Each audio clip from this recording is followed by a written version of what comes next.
paragraphs 3 and 4.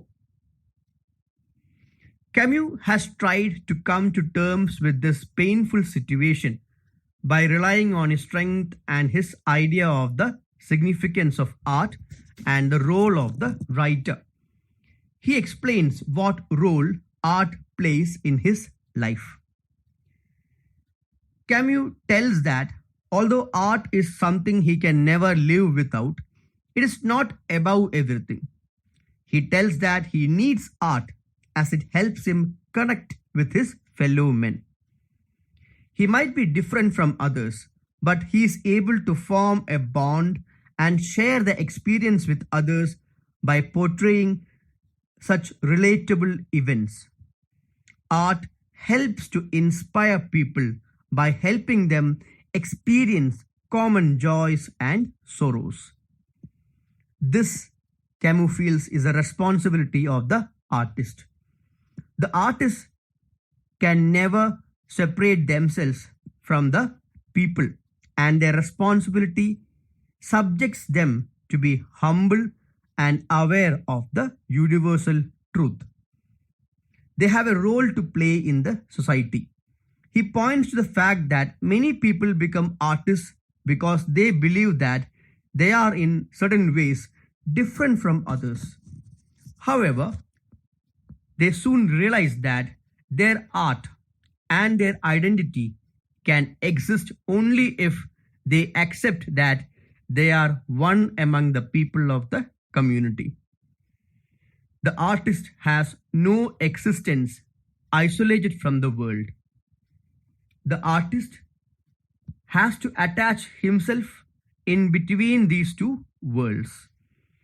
One is the ideal world of beauty which the artist has created or conjured up, and the other is the world of realities, a world of common everyday things in which the people around him exist. This is the world in which the artist exists. This is the reason Camus adds, the true artist never disrespects anything. They try to understand things and not to judge. This awareness comes from a deep realization of the bond with the people around the artist that sustains him. He also adds that if the artist is forced to pick a side, he or she will pick the world, which, as per the 20th century German philosopher Nietzsche, will be ruled by the creators or artists and not by the people who judge. The 5th paragraph. In the same manner, the writer has some difficult duties. The artist is obliged to be the voice of the oppressed and not the oppressor. They are never to take the side of the people who write the history. When someone makes history, it could mean they achieved something. It could be power.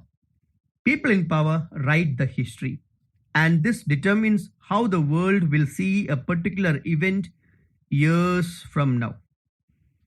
Every government, irrespective of the region and time, does this.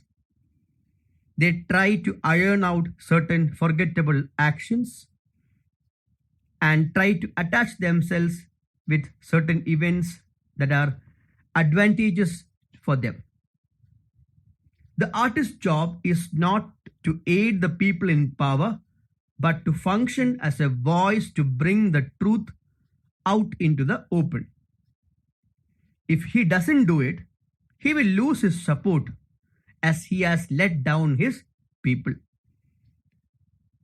He will no longer be fit to be called an artist. The backing of tyrannical forces will not be able to free him of his isolation and get back his identity as an artist. The artist should not close his eyes to the plight of the suppressed voices in the other end of the world for petty privileges. But he must do everything possible to communicate the misuse of power through his art and give voice to those silences.